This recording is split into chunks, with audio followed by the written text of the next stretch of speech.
오늘은 트럼프 대통령이 당선이 됐습니다. 그래서 트럼프 대통령이 펴는 정책과 그 정책으로 말미암아 세계 경제가 어떻게 될지, 그리고 우리가 가장 궁금해하는 일요일 휴업령을 정말 어디까지 준비가 되고 있는지 그거를 아는 시간이 좀 됐으면 좋겠습니다. 시대의 표적을 깨닫는 자는 스스로 정결케 한다. 이게 다니엘서 9장 2절에 다니엘이 연수를 깨달은 후에 베옷을 입고 기도를 하게 돼요. 마찬가지로 우리가 성경에서 예언을 공부하면서 시대의 표적을 깨달았을 때 우리는 마음에서 이 성령 하나님께서 마음을 움직여 주신다라는 거죠. 보겠습니다. 나 다니엘이 서책으로 말미암아 여호와의 말씀이 선지자 예레미야에게 임하여 고하신 그 연수를 깨달았나니 곧 예루살렘의 황무함이 70년 만에 마치리라 하신 것이니라. 내가 금식하며 베옷을 입고 죄를 무릅쓰고 주 하나님께 기도하며 간구하기를 결심하고. 네, 다니엘은 서책을 연구하다가 예언을 연구하다가 그 연수를 깨달았을 때 얼마 안 남은 것을 깨닫게 됩니다. 그런 후에 금식하며 베옷을 입고 죄를 무릅쓰고 하나님께 기도를 했어요. 그 날이 이루어지기를. 우리도 마찬가지라는 거죠. 예수님의 재림의 때가 얼마 남지 않았다라고 그동안에 계속 말씀을 듣고 그 다음에 우리가 준비를 하지만 정말 너무 가까이 와 있다라는 것을 깨달았을 때 우리는 스스로 정결케 된다라는 거예요. 다니엘서 12장 9절에는 그가 가로되 다니엘아 갈지어다 대저 이 말은 마지막 때까지 간수하고. 그럼 마지막 때에 이게 오픈이 된다라는 거죠. 근데 오픈이 되면 어떻게 되냐면 많은 사람이 연단을 받아 스스로 정결케 하며 희게 할 것이다. 자, 스스로 정결케 하고 희게 한다라는 건 뭐냐면 우리가 예수님을 맞을 준비, 우리가 믿음으로 말미암는 의의 기별에서 온전히 예수님께 100% 의지하는 그런 갈망이 생기고 그런 각오가 생긴다라는 거예요. 그래서 악한 사람은 악을 행하리니 악한 자는 아무도 깨닫지 못하되 오직 지혜 있는 자는 깨달으리라. 그래서 우리가 지혜 있는 자가 돼야겠다라는 거죠. 그래서 역대상 12장 32절에는 이사갈 지파에서 그 시대의 흐름을 이해하고, 자, 이스라엘 전 민족이 그 시대를 이해했다라고 이야기를 하지 않고요. 그 중에 이사갈 지파에서는 그 시대의 흐름을 이해하고 이스라엘이 무엇을 해야 할 것인가를 알고 있었던 족장 200명이 있었다라는 거예요. 그럼 우리도 마찬가지라는 거죠. 교회 안에서 누구나 다 시대의 흐름을 이해하는 게 아니에요. 만약에 깨어서 이걸 이해한 사람은 무엇을 해야 할 것인가를 스스로 깨닫게 된다는 거예요. 그래서 우리가 그렇게 깨닫는 사람들이 됐으면 좋겠습니다. 자, 일요일 휴업령이 통과되기 위한 5가지 조건이에요. 자, 먼저 첫 번째는 급속히 퍼져가는 타락의 풍조입니다. 그래서 더 이상 사람들이 이렇게 해서는 안 되겠구나. 영적으로 뿐만 아니고 육적으로, 성적으로 다 너무 타락이 돼서 조금 의식이 있는 사람들은 이렇게는 안 돼. 이런 문화가 팽배해질 정도로 그렇게 타락한다라는 거예요. 두 번째는 작은 자나 큰 자나 사고 파는 것을 통제하기 위해서는 경제가 일단 파탄이 될 정도로 돼야 돼요. 그래야지 경제 주체들이 자기들이 국가에 의존하는 그런 의존도가 점점 높아져야지만 짐승의 표가 강제화시킬 수 있다는 거죠. 세 번째는 개신교 단체와 정치권이 연합이 돼야 돼요. 우리가 짐승의 표 환란이라는 게 옛날 중세 시대 때 교단과 교회와 정치가 연합이 됐기 때문에 그 자기들이 추구하는 교리를 사람들한테 강제화 시켰듯이 이제 개신교 단체와 정치권이 똘똘 뭉치는 그런 계기가 만들어져야 됩니다. 그리고 네 번째는 아무리 그렇게 똘똘 뭉쳐도 법이 통과될 구조가 만들어져야 돼요. 예를 들면 우리나라 같은 경우는 국회에서 법을 만들죠. 근데 우리 집권 여당이 있고 야당이 있습니다. 거기에서 여당이 아무리 밀어도 야당이 보이콧하면 법이 통과가 잘 안 되죠. 그리고 헌법재판소에서도 마찬가지로 법이 통과가 안 될 수 있습니다. 그래서 이 구조가 만들어지지 않으면 일요일 휴업법이라는 법이 통과될 수가 없어요. 그리고 다섯 번째는 교회 내에서 거짓 경건 운동이 시작이 돼야 돼요. 이 다섯 가지가 환경이 만들어지는 겁니다. 근데 이 환경이 어느 정도까지가 와 있냐면 지금 99%가 만들어져 있다라는 거예요. 이게 방아쇠만 당기면 즉시 일어날 수 있는 환경까지 가 있다라는 거죠. 그걸 한번 오늘 자세히 봤으면 좋겠습니다. 자, 급속히 퍼져가는 타락의 풍조입니다. 이게 누가복음 17장 28절입니다. 또 롯의 때와 같으리니 사람들이 먹고 마시고 사고 팔고 심고 집을 짓더니 롯이 소돔에서 나가던 날에 하늘로서 불과 유황이 비오듯 하여 저희를 멸하였느니라.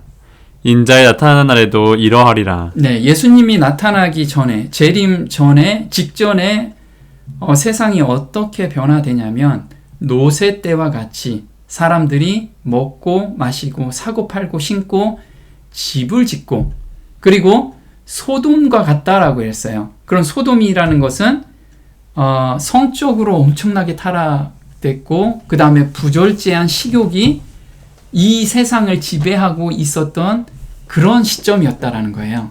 한번 보겠습니다. 타락한 이래로 죄가 편만하여졌다. 소돔 고모라의 멸망은 저들의 큰 죄악 때문이었다. 그들은 부절제한 식욕, 그 다음엔 부패한 정욕 쪽으로 고삐를 늦추었다. 그리하여 그들은 너무도 타락하였으며 그들의 죄악이 너무도 가증하여 마침내 불로 소멸되기 이르기까지 저희의 죄악의 잔이 가득 찼다. 네, 이때는 도덕적 기준이 너무 흐리게 된 거예요. 그래서 이때는 지금은 우리가 도덕적 기준이 어느 정도 있는데 앞으로는 도덕적 기준이 어느 게 도덕적 기준인지 모를 정도로 아주 부패해질 거라는 거죠. 근데 지금 미국에서 그렇게 부패해져 있을까요? 그렇게 부패해져 있다라는 거예요. 우리가 차별금지법이 통과된 나라들입니다. 이 목사님이 성경을 읽었을 뿐인데 사람들한테 기독교에 대한 종교에 대해서 차별했다라고 신고가 들어왔어요. 그래서 성경을 읽는 것만 해도 이거는 혐오감을 준다 해서 체포를 당하는 그런 영상입니다. 또 자녀 학교 동성애 편향 의무 교육을 실시하고 있어요. 미국에서는 10대 트랜스젠더 수술 후유증으로 정말 끔찍한 그런 상황. 아이들이 아직 자기 정체성 그리고 판단 기준이 없는데 자기는 남자인데도 여성입니다 하면 성전환 수술을 자기가 할 수 있는 거예요. 부모가 그걸 막으면 부모가 체포가 되는 그런 시점까지 와 있다라는 거예요. 자, 그리고 자녀 성전환 반대 시 양육권을 박탈하는 시점이 왔어요. 7살 아들 성전환 반대한 아빠의 양육권을 지금 박탈하고 있어요. 딸의 성전환 수술 반대한 부모의 양육권도 박탈하고 형사처벌까지 받아요. 아이들이 아직 판단 기준이 없는데 나 여성이에요 하고 성전환 하면 부모가 막을 수가 없어요. 너 남자지, 너 남자야 라고 남자라고 얘기하는 것 자체가 지금 차별화돼 있어가지고 차별이다 해가지고 양육권을 박탈할 수도 있다라는 거예요. 또 화장실, 탈의실 공용 사용을 강요하고 있어요. 그래서 성중립 화장실서 폭행당한 영국 여학생 안전보다 소수자가 우선이냐 이렇게 지금 반문하고 있죠. 불공정한 불안한 사회가 일어나고 있어요. 자, 핀란드 같은 경우는 어느 정도였냐면 아침에 나 남자인데 나 여자예요 하고 여자 탈의실에 가고 여자 화장실에 갔는데 저녁 때 저 이제 남자예요 이러면 그냥 자기가 말로만 남자예요 여자예요 하면 그게 그냥 남자가 되고 그게 여자가 되는 그런 상황이 와 있는 거예요. 완전히 혼돈 상태가 와 있죠. 그래서 여기서 법을 정한 게 뭐냐면 성별은 1년에 한 번씩만 바꿔라. 네가 여자로 이야기했으면 1년 동안은 여자로 살고 1년 후에 또 남자로 살고 싶으면 나 남자예요 하면 남자로 살아라. 이런 세상이 와 있다라는 거예요. 그래서 이걸 바로 혼잡이라고 하죠.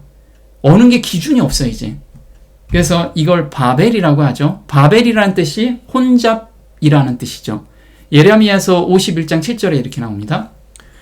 바벨론은 여호와의 수중에 온 세계로 축회하는 금잔이라 열방이 그 포도주를 마시고 인하여 미쳤도다. 지금 포괄적 차별금지법은 선진국에서 거의 다 통과가 돼 있어요. 여기에는 너무 혼잡해서 어느 게 기준인지 몰라. 그리고 아빠라고 부르는 것도 차별이에요. 엄마라고 부를 수도 없고 여자라고 부를 수도 없어. 남자라고도 부를 수 없는 그런 세상이 와 있다라는 거예요. 말도 안 되는 세상이 와 있는 거죠. 그래서 사람들이 인식이 돼 있는 사람은 이런 세상이 바뀌어야 된다라고 지금 엄청나게 물밑에서 운동이 일어나고 있어요. 한번 보겠습니다. 급속히 퍼져가는 타락적 풍조가 소위 그리스도인 안식일을 모독하는 데서 기인된다는 것과 일요일 준수를 강요함으로 사회 도덕이 크게 개선될 것이라고 주장한다. 이 주장은 참된 안식일의 교리가 가장 널리 전파된 미국에서 특별히 강조된다. 네, 그래서 이번에 트럼프 대통령이 당선이 되면서 이게 아주 급속도로 지금 확산이 되고 있어요. 아직 취임도 안 됐는데 이미 제도적으로 지금 만들어지고 있어요. 사람들이 이제 각성을 하고 있다라는 거죠. 보겠습니다. 미국에서는 도덕적 개혁 운동에서 가장 두드러지고 중요한 운동 중 하나인 금주운동이 흔히 일요일 휴업 운동과 병행해서 이루어지며 또한 일요일 휴업 운동가들은 그들 사회의 가장 큰 복리를 촉진시키기 위하여 활동하고 있는 것으로 스스로 자처한다. 그리고 그들과 연합하기를 거절하는 자들은 마치 금주와 개혁운동의 원수처럼 비난을 받는다. 네, 여기서 지금 참여하고 있는 사람들은요, 굉장한 자부심을 가지고 지금 참여하고 있어요. 사회의 부조리나 이런 타락의 풍조를 도덕적으로 우리가 다시 재건하자. 이 운동으로 바뀌고 있는 거예요. 그래서 이 운동에 참여하는 사람들이 대부분 다 지식인층들이 참여하기 시작을 한 거예요. 그래서 자기들은 사명감을 가지고 지금 변혁을 하고 있는 거예요. 그 변혁이 어느 정도 와 있는지 오늘 좀 더 자세히 한번 보게 될 거예요. 자, 두 번째는 경제 파탄이 어느 정도 와 있는가. 자, 계시록 13장 16절에는 보겠습니다. 저가 모든 자, 곧 작은 자나 큰 자나 부자나 빈궁한 자나 자유한 자나 종들로 그 오른손이나 이마에 표를 받게 하고 누구든지 이 표를 가진 자 외에는 매매를 못하게 하니 이 표는 곧 짐승의 이름이나 그 이름의 수라. 네, 지금 매매를 못하게 한다라는 건 개인의 주권이 없어지는 거야. 자기의 재산권이 없어지는.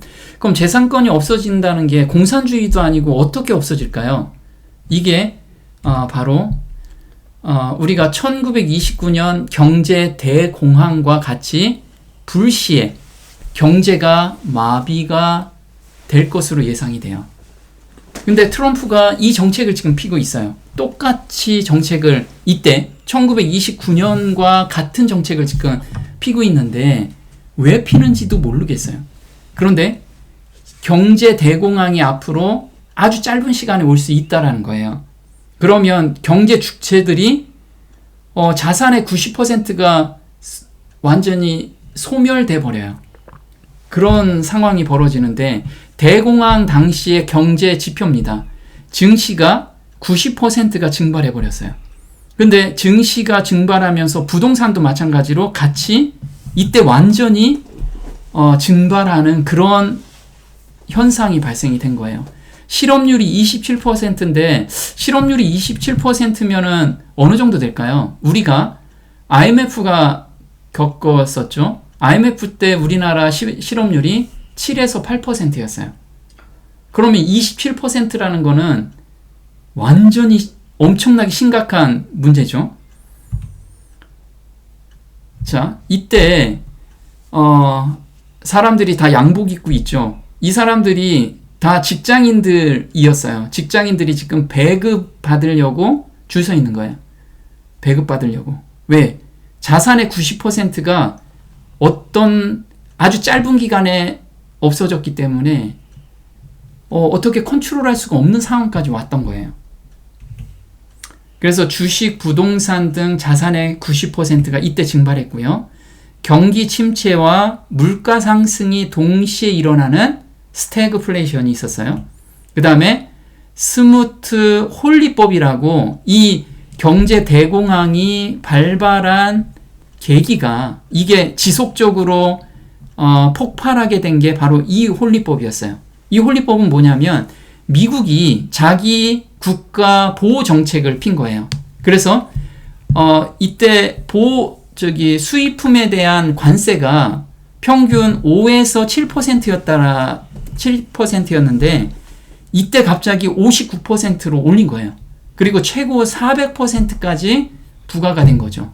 그런데 유럽이나 다른 나라에서도 미국의 제품을 수입할 때 보복 관세를 서로 취하게 된 거예요. 그러다 보니까 무역량이 갑자기 급감하게 되죠. 무역량이 급감하게 되면 거기에서 실업률이 증가하고 그 다음에 경기가 완전히 죽게 된 거예요. 근데 이 정책을 누가 지금 피고 있냐면 트럼프가 요번에 나오면서 이 정책을 지금 피고 있다라는 거예요. 근데 놀랍게도 지금 뉴욕이나 미국에서는 이미 빌딩 가격이 97%나 하락되고 있어요. 자산이 완전히 없어지는 거예요. 지금 너무나 급박하게 바뀌고 있다는 거예요. 지금 미국에서는 미국 은행이 곧 엄청나게 파산될 은행들이 너무 많다라는 거죠. 그래서 이걸 가지고 이제 보호 정책을 피려고 하는데 이 보호 정책이 앞으로 엄청난 데미지가 있을 거라고 봐요. 충격이. 보겠습니다. 저장된 부는 조만간 무가치하게 될 것이다. 짐승의 표를 가진 자 외에는 아무도 사거나 팔지 못한다는 법령이 공포될 때 많은 재물은 아무런 소용이 없게 될 것이다. 하나님께서는 세상의 경고를 바라기 위하여 우리의 힘 닿는 대로 지금 모든 일을 하도록 요청하신다. 네, 조만간 부는 아주 무가치하게 될 거예요. 왜냐하면 가치가 갑자기 90% 이상이 휘발돼 버리면 지금 주식을 투자하거나 어느 날 지금 이제 주식 투자한 사람들이 계속 하락을 하니까 팔지 못하잖아요. 근데 더 하락이 될 경우에는 이제 속수무책이 될 거라는 거죠. 그래서 지금 요즘 계속해서 전문가들이 이야기하죠. 대공황 수준의 관세, 트럼프 속셈은 미치광이 전략이다. 블룸버그에서는 경고를 하죠. 대공황 직전과 비슷하다. 정말 그럴까요? 그래서 경향신문에서 이렇게 이야기를 해요. 관세 확 올리려는 트럼프, 1930년대 대공황 악몽이 엄습되고 있다. 자, 미국 우선주의를 강조하며 임기 내 고율 관세 부과를 예고한 도널드 트럼프 대통령 당선인을 보면 1930년대 대공황의 악몽을 떠오르는 이들이 많다. 앞으로 관세가 이게 불을 붙이는 어떤 시발점이 될 수 있다는 거예요. 자, 시장에서는 1930년대 전 세계를 공포에 빠뜨렸던 스무트 홀리 관세법, 이 재현될 것이란 우려가 나온다. 블룸버그 통신은 트럼프 당선인의 관세 정책이 실현될 경우 1930년 스무트 홀리 관세법이 초래한 충격보다 더 클 것이라고 평가하고 있다. 그런데 놀랍게도요, 트럼프한테 굉장히 큰 권력이 지금 와 있어요. 예전에는 상원이 트럼프 편이 아니었거든요. 그래서 하원에서 아무리 법을 제대로 올려도 상원에서 그걸 커버하면, 보이콧하면 정책이 이루어지지 않았어요. 그런데 지금은 상황이 좀 많이 바뀌었어요. 그건 좀 이따 한번 보도록 할 거예요.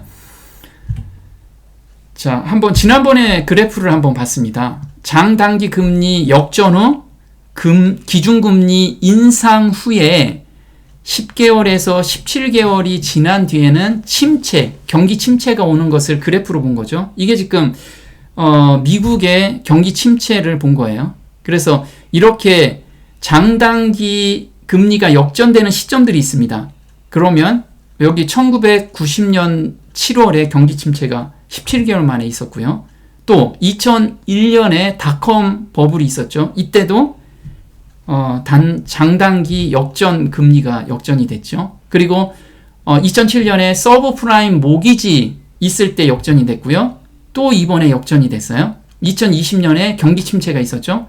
현재도 지금 역전이 됐어요. 역전이 됐는데 금리가 인하를 안 했어요. 근데 최근에 인하를 했죠. 여기 보시면 금리 동결 후에 금리 인하되면 경기 침체가 급속도로 되기 시작합니다.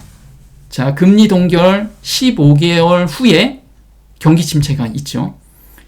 금리 동결 7개월 후. 자, 그럼 지금 금리 동결 14개월째였어요.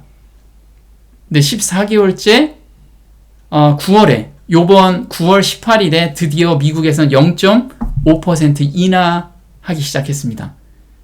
근데 지금 더 못 내리고 있어요. 조금 더 내리기는 하는데 왕창 내릴 수가 없는 것이 경기가 너무나 좋지 않기 때문에. 그런데 이것을 아는 사람들은 누가 가장 민감하게 알까요? 앞으로 경기가 너무 어려울 거를. 네, 기업들이 가장 많이 알겠죠. 자세히 알 겁니다. 근데 워런 버핏은 뭔가 알고 있다. 최근 주식 팔고 현금만 쌓아놓고 있어요. 워런 버핏이. 그래서 얼만큼 현금을 보유했냐면 449조 원을 현금으로 보유하고 있어요. 앞으로 경기 침체가 얼마나 올지를 워런 버핏도 알지 못하기 때문에 현금 자산을 일단 확보한 거예요. 근데 449조 원이라면 우리가 감이 잘 안 오죠. 어떤 걸 살 수 있냐면 삼성전자가 지금 시가총액이 368조 원이에요. 삼성전자를 살 정도의 사고도 남는 현금을 보유하고 있어요. 우리 요즘 많이 인기 있는 넷플릭스가 449조 원이에요. 넷플릭스를 살 수 있는 것을 현금으로 들고 있다는 거예요. 근데 여기서 보면 버핏은 지난 1969년에도 시장에 거품이 많이 끼었다며 상당한 금액을 축적했던 적이 있었다. 당시 글로벌 금융 위기를 예측한 움직임이었다. 그래서 현금을 확보하고 나서 글로벌 금융 위기가 생겨났어요. 그래서 근데 버핏 말고도 지금 대기업들이 이제 현금을 확보하는데 너무 재밌는 게 뭐냐면 알짜 기업을 지금 다 팔고 있어요. 알짜 기업. 보통은 우리가 기업에서 자기 확보하려면 그래도 잘 되는 거 말고 어느 정도 되는 거를 팔아야 되는데 지금은 1등 기업들을 다 팔고 있어요. 가장 알짜 기업들은. 그래야 사기 때문에 그만큼 엄청나게 심각한 위기에 지금 봉착돼 있다라는 거예요. 대기업 곳간 채워라. 알짜 기업 매각으로 현금 확보 전쟁이라는 거예요. 그래서 지금 대기업은 삼성뿐만 아니고 SK, LG 모든 대기업에서는 가장 잘 나가는 자회사를 다 팔고 있어요. 왜냐하면 현금을 지금 내년도는 굉장히 어려울 거라는 건 기업이 먼저 알고 있기 때문에 그런 거죠. 재밌는 건 2025년 지금 JTBC예요. 2025년 대공황 대한민국에서 올 건데 정치인들만 모르고 지금 우리 대통령하고 거기에 운영하는 자들만 모르고 있다라고 지금 이야기가 나오고 있고요.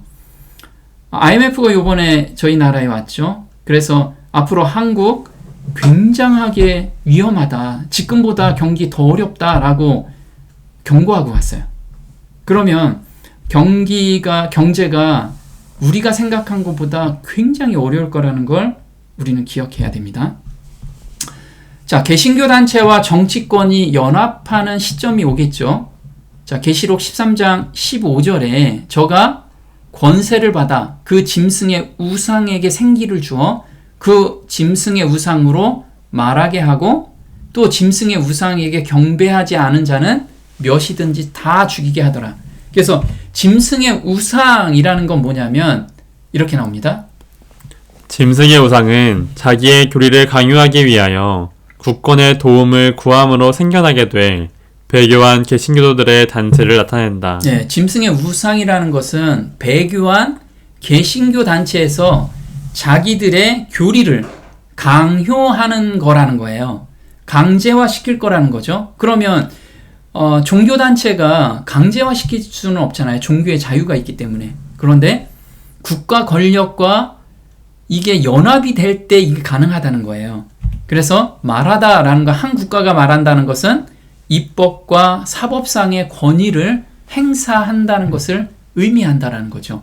그런데 이번에 트럼프 대통령이 된 것이 이것을 이루는 아주 절묘한 타이밍이라는 거죠.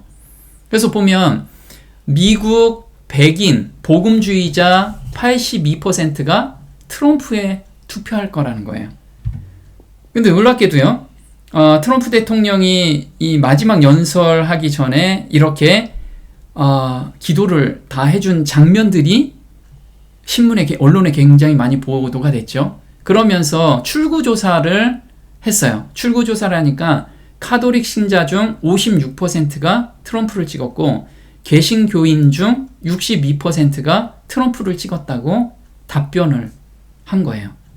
그러면 이 사람들이 왜 찍었을까요? 그건 바로 개신교 단체, 자기들이 내세우는 그 교리를 트럼프가 실행시켜 줄 거라는 것을 밀기 위해서 한 거죠. 그게 바로 프로젝트 2025를 실행하기 위함이라는 거죠. 자, 트럼프가 이런 걸 발표를 했어요. 트럼프 당선자, 하나님이 미국을 구하라는 사명을 부여했다. 그래서 제47대 대통령 유력시 되자 당선 연설에서 그 사명을 완수할 것이다. 이렇게 했어요. 근데 그 사명이 뭐냐? 이렇게 나와요. 교회 출석률이 줄고 있다. 종교가 힘을 잃었다. 이 나라의 종교를 다시 가져와야 한다. 예전에 결코 사용하지 못했던 파워를 행사하여 사람들이 교회에 가도록 만들 것이다. 그래서 여기서 보면요, 예전에 결코 사용하지 못했던 파워를 행사하여 사람들한테 교회를 가도록 만들겠다. 이 얘기를 하고 있는 거예요. 자, 보면 우리가 프로젝트 2025라고 하죠. 근데 여기서 놀라운 게 이제 있어요. 자, 우파의 프로젝트 2025는 신앙을 정부의 일로 만들고자 한다. MSNBC에서 발표한 건데요. 이건 어떤 거냐면 이제 정부가 권력으로 신앙을 강요시키겠다. 지금 이 얘기를 하고 있는 거예요. 신앙을 정부의 일로 만들고자 한다라는 거예요. 보겠습니다. 암흑시대 동안의 교회, 이 기간 동안에 정치와 종교가 연합된 한 종교가 인간을 하나님과 동등하게 높였다. 수백만의 사람들이 이 시대의 교회의 가르침을 반대함으로 죽임을 당하였다. 이게 우리가 종교 암흑시대라고 이야기를 하죠. 이땐 종교와 정치가 연합이 돼서 자신의 교리를 따르지 않는 자는 이단으로 판명을 해서 다 죽이는 그런 시기였다라는 거예요. 이게 곧 재현될 거라는 거죠. 자, 근데 트럼프 대통령은 카톨릭 신자가 아니죠. 그러면 짐승의 우상이라는 건 짐승의 교리를 여기에서 전개한다라고 하는데 짐승이라는 걸 우리가 교환권이라고 말을 하고 있잖아요. 그런데 놀랍게도 J.D. 벤스라는 사람이 누구냐면 부통령이에요. 부통령이 바로 그 독실한 카톨릭 신자였다라는 거예요.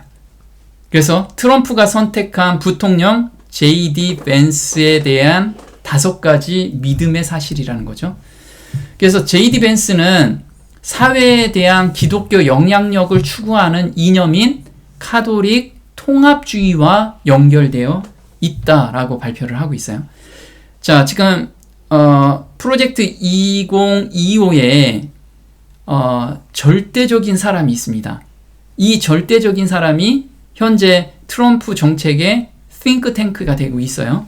근데 이 사람이 누구냐면 바로 케빈 로버츠라는 사람이에요.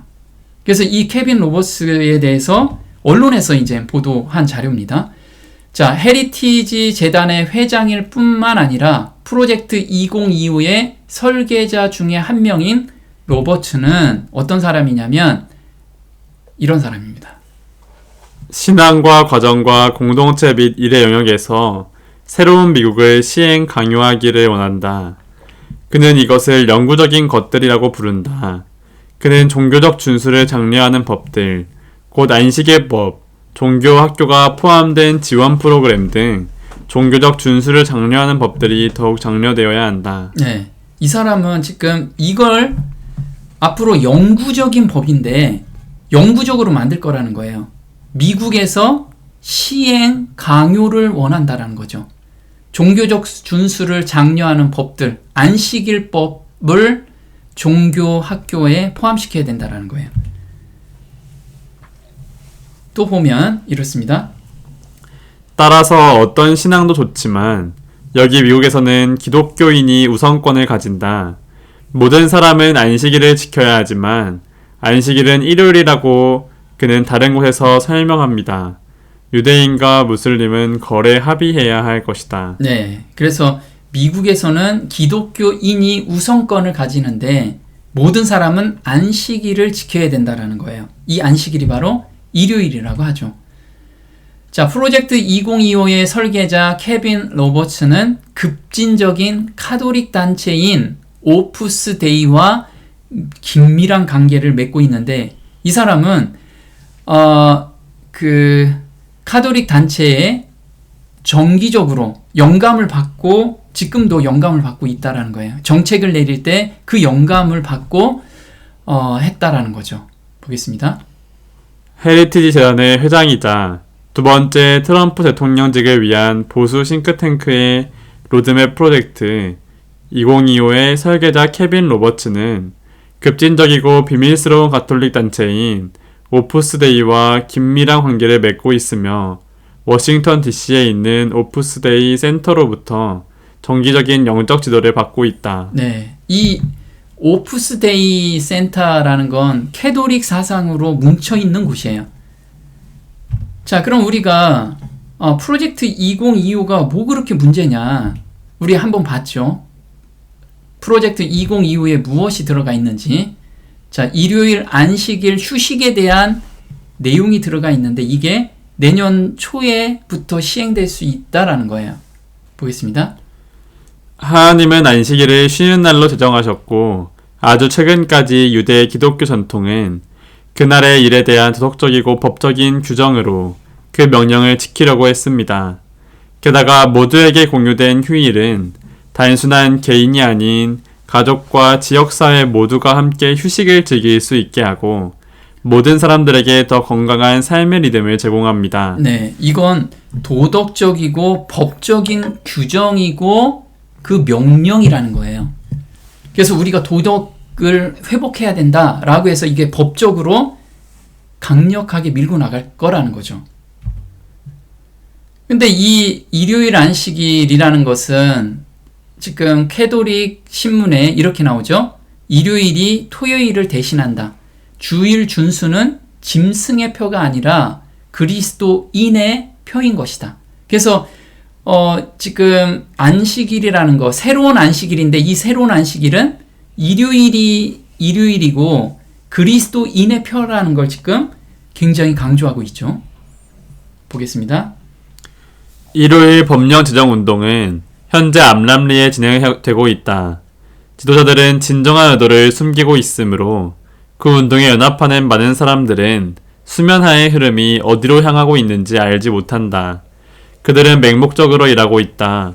그들은 개신교 정부가 그들로 자유로운 독립국가가 되게 한 원칙들을 희생시키고 입법을 통하여 교황의 거짓과 기만을 퍼뜨리게 될 원칙들을 헌법에 집어넣을 것 같으면 암흑시대에 겪었던 로마 교회의 공포에 빠지게 되리라는 것을 알지 못한다. 네, 이게 암암리에 지금 추진되고 있는데 교황의 거짓과 기만, 이 기만을 퍼뜨리고 있는데 이걸 헌법에 집어넣을 것 같으면, 그래서 헌법에 집어넣어야 되는데 법 개정이 굉장히 어렵잖아요. 그동안에는 대법원에서도 막히고 상원에서도 막혔어요. 그런데 트럼프가 이번에 당선이 되면서 이게 다 트럼프 편으로 바뀌었던 거예요.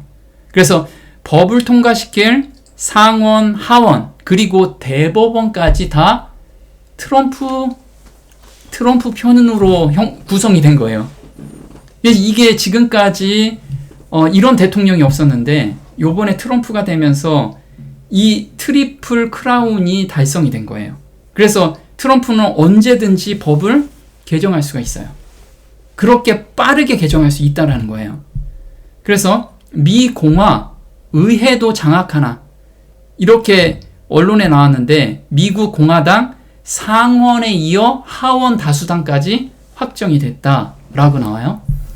자, 그리고 또 한 가지, 대법원도 장악하게 되었다. 그래서 지금 트럼프는 마가당이라고 해요. 마가당. 우리 성경에 마가 있죠. 마가당입니다. 한번 보겠습니다.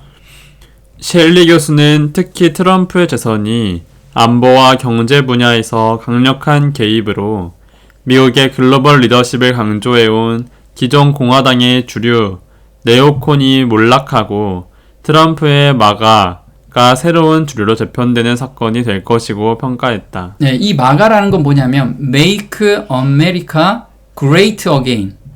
그래서 위대한 미국을 만들겠다 다시. 이게 마가라는 거예요. 근데 성경의 마가를 빗대어서 또 이게 만들어진 거예요. 그래서 강력하게 기독교 국가로 재건하겠다는 의지를 지금 가지고 있어요. 자, 대법원은 9명으로 구성되어 있습니다. 이게 평생 종신적인 직책이에요. 그런데 놀랍게도 트럼프가 미 대법원 보수색 더 짙어진다. 트럼프가 이전에 한번 당선이 됐잖아요. 그때 추천한 대법원장이 3명이 있었습니다. 근데 요번에 다시 재선되면서 또 추천할 수 있는 권한이 생긴 거예요. 그래서 이 대법원장들이 9명 중에 5명은 트럼프가 직접 임명할 수가 있는 거예요. 그러니까 절대수가 이젠 트럼프 편이 되는 거죠. 그래서 법이 개정될 수 있는 걸림이 이젠 다 제거가 된 거예요. 자, 그리고 교회 내에서 거짓 경건 운동이 전개가 됩니다. 그래서 늦은 비가 내리기 전에 거짓 경건 운동이 생기겠죠? 보겠습니다. 하나님이 최후의 심판이 세상에 내리기 전에 주님의 백성 중에는 사도시대 이래 일찍이 목적하지 못한 근본적인 경건의 부흥이 일어날 것이다. 하나님의 성령과 권능이 그분의 자녀들 위해 부어질 것이다. 그러나 사람들의 원수는 이 일을 방해하려고 이 운동이 일어나기 전에 가짜 운동을 꾸며냄으로써 이를 막으려고 노력할 것이다. 그의 기만의 세력 아래 모이는 교회들 가운데는 마치 하나님의 특별한 축복이 내린 것처럼 보이게 할 것이다. 지금 얼마 전에 송도에서 전 세계적인 축제가 일어났죠.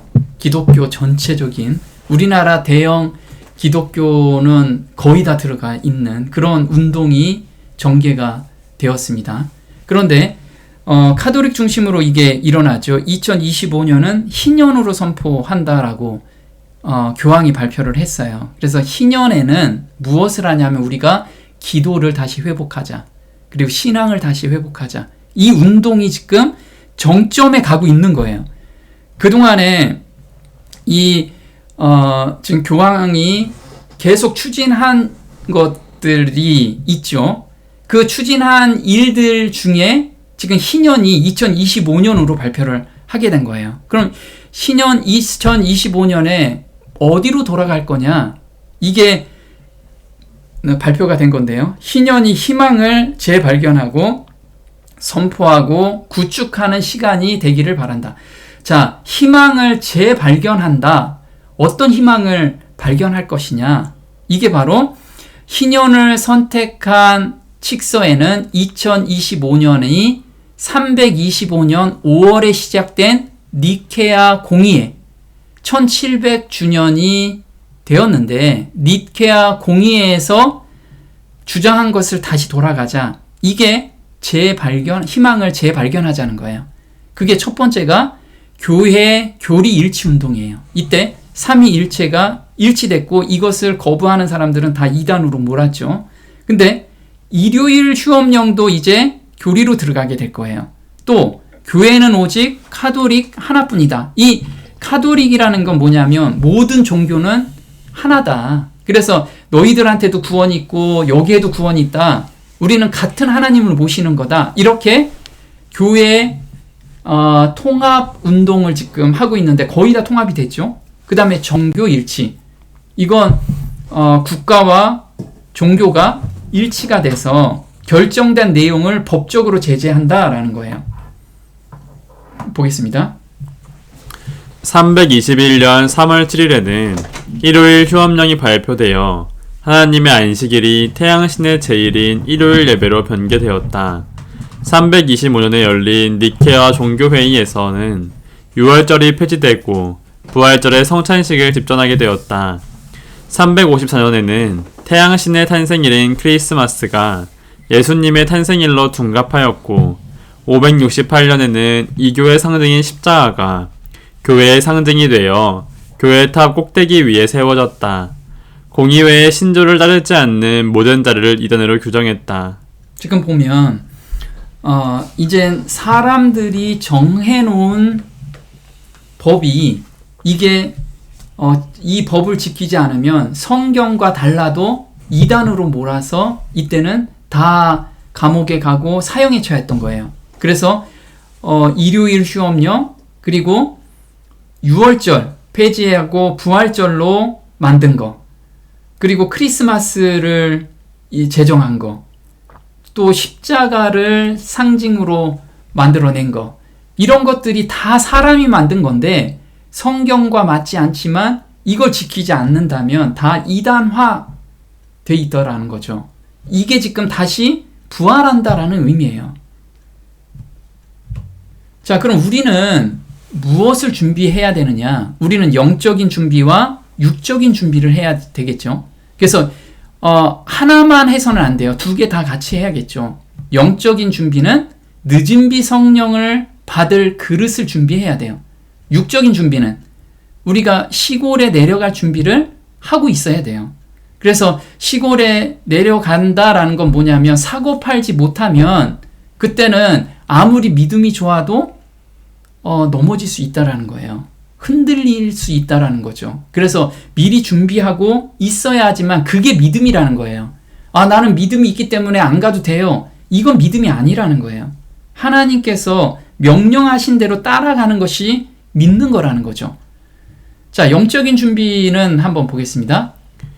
이 죄의 도말이 늦은 비에 새롭게 하심을 받는 것에 앞서 있어야 한다.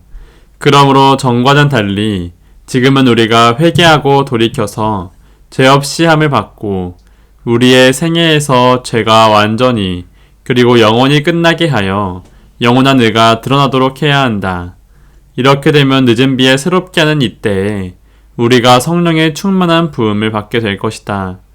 이 모든 일이 완전히 이루어져야 천국 복음에 추수하는 기별이 하늘에서 내려오는 큰 권세로 온 세상에 전파되어 땅이 그 영광으로 환하여지게 될 것이다. 네.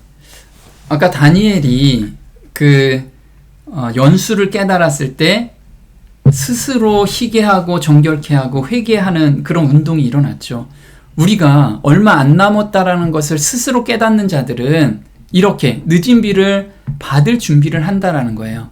그러면 생애에서 죄가 완전히 그리고 영원히 끝나게 하며 영원한 의가 드러나야 된다라는 거죠. 우리 삶 속에서 그러면 내가 내 의지로서 지켜야 되는 거냐?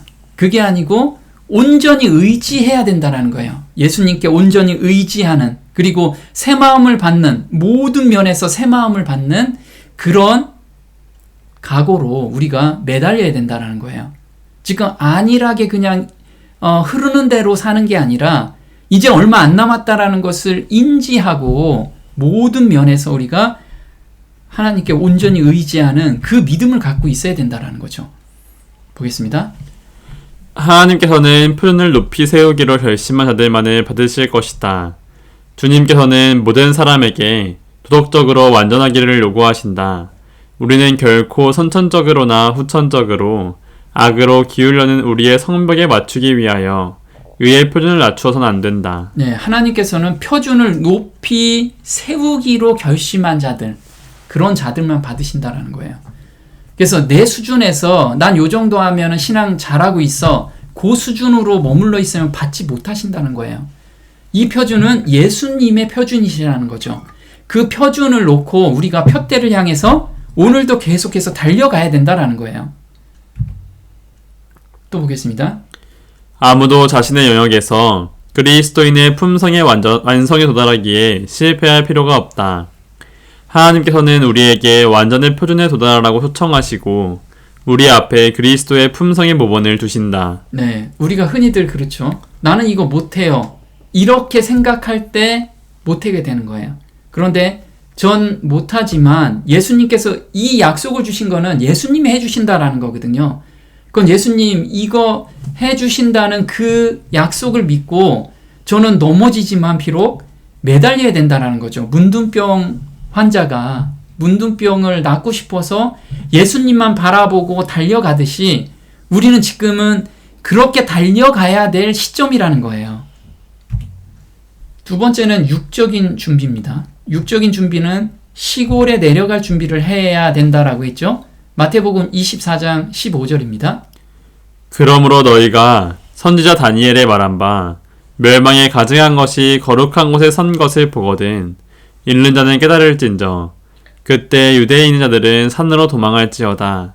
지붕 위에 있는 자는 집 안에 있는 물건을 가질러 내려가지 말며 밭에 있는 자는 겉옷을 가질러 뒤로 돌이키지 말지어다. 여기서 보면 유대에 있는 자들과 지붕 위에 있는 자, 이 자들은 바로 도시에 있는 자들이고 밭에 있는 자들은 시골에 있는 자들이라는 거예요. 이 자들이 지금 준비를 하라는 거예요. 준비를. 어떤 준비를 하는지 볼게요.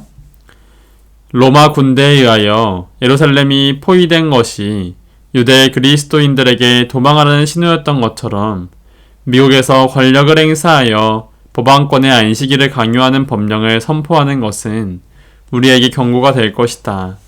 그때는 큰 도시들에서 떠나가고 산속에 있는 격리된 장소에서 거처들을 마련하기 위하여 작은 도시들을 떠날 준비를 할 때이다. 네, 도심에 있는 사람들은 산속에 있는 격리된 장소로 거처를 마련하라고 하고 작은 도시를 있는 사람들, 시골에 있는 사람들은 떠날 준비를 하라는 거예요. 물론 큰 도시에 있는 사람도 작은 도시로 임시로 옮길 수가 있죠. 그런데 이때 닥쳐서 내가 준비한다 하면은 이미 늦는다라는 거예요. 이때는 경제가 완전히 무너져 있는 상태이기 때문에 우리가 가지고 있는 재산을 팔고서 갈 수가 없는 거예요. 그러면 지금 우리가 준비하고 있어야 돼요. 지금. 그래서 우리는 항상 표대를 세워놓고 오늘을 살아야겠죠. 미국에서 언제 일요 휴업령이 떨어질지 항상 시대의 표적을 우리는 항상 생각하면서 살아야 된다라는 거죠. 그게 군인이잖아요. 군인. 보겠습니다. 주님께서는 거듭거듭 우리 신자들이 가족들을 거느리고 도시를 떠나 저들의 먹을 양식을 재배할 수 있는 시골로 옮기도록 지시해 주셨다. 그 이유는 장차 물건을 사고 파는 문제가 매우 심각해질 것이기 때문이다. 지금은 여러 번 반복해서 우리들에게 주신 이 진리의 말씀을 유의해야 할 때이다. 도시를 떠나서 주택들이 서로 밀집되어 있지 않고 원수들의 방해에서 해방될 수 있는 후미진 시골 지방으로 가라. 네, 지금 우리는 이걸 거처를 마련해 놓아야 될 때라는 거죠. 나는 믿음이 좋아서 이런 건 안 해도 돼요 라고 한다라고 하면 믿음이 없는 거예요. 말씀을 주셨으면 말씀대로 따라가야 된다라는 거죠. 그래서 지금 시대의 표적은 예수님이 정말 가까이 와 있다라는 것을 저희한테 각각 보여주고 계세요. 그런데 정말 우리가 영적으로나 육적으로 준비가 안 돼 있다라고 하면 아무리 지금 믿음이 좋다라고 해도 떨어지게 될 거라는 거죠. 우리가 항상 이걸 생각하면서 오늘을 사는 그런 성도가 됐으면 좋겠습니다. 오늘 여기까지 하겠습니다.